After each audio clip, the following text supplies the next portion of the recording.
In today's test, we're going to see if we can power a rice cooker using our generator and our power pod. Okay, as you can see, we got the rice cooker going, it's hooked up to our generator and our power pod. It is running, so it is going to take a little bit of time for it to cook. But let's take a look at the LCD screen and see how many watts we're drawing. So right now we're drawing between 650 to 700 watts of power, which is pretty consistent with what the rice cooker is actually rated for. So if you take a look here, it says it's only rated for 650.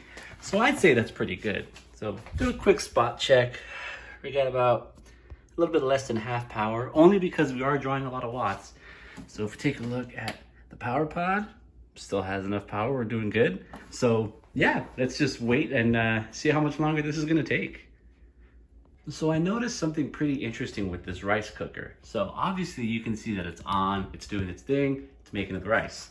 But if we go down to our power pod and go to our display here, we're not drawing any watts. So what this tells me is that the rice cooker actually cycles through and only draws power whenever it needs. So I'm pretty certain that we'll have enough capacity because it's not drawing 650 watts continuous like I thought it would. So I guess at this point, it's just a matter of waiting for the rice to be ready so we can have our lunch. So we'll keep an eye on it and we'll see what happens. According to the rice cooker, we got about 7 more minutes to go. Kind of can't see the steam. Oh, there you go. Steaming, still going. So check back in a bit.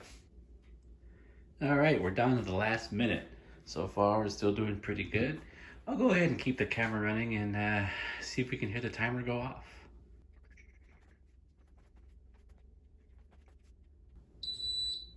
Ooh, it's time. Let's take a look and see how the rice turned out. So what do you think? Did it work or did we flop? I'd say that's pretty good. So for this test, I only cooked 1 cup of white rice, but I certainly could have cooked more, but I don't need more than that for today.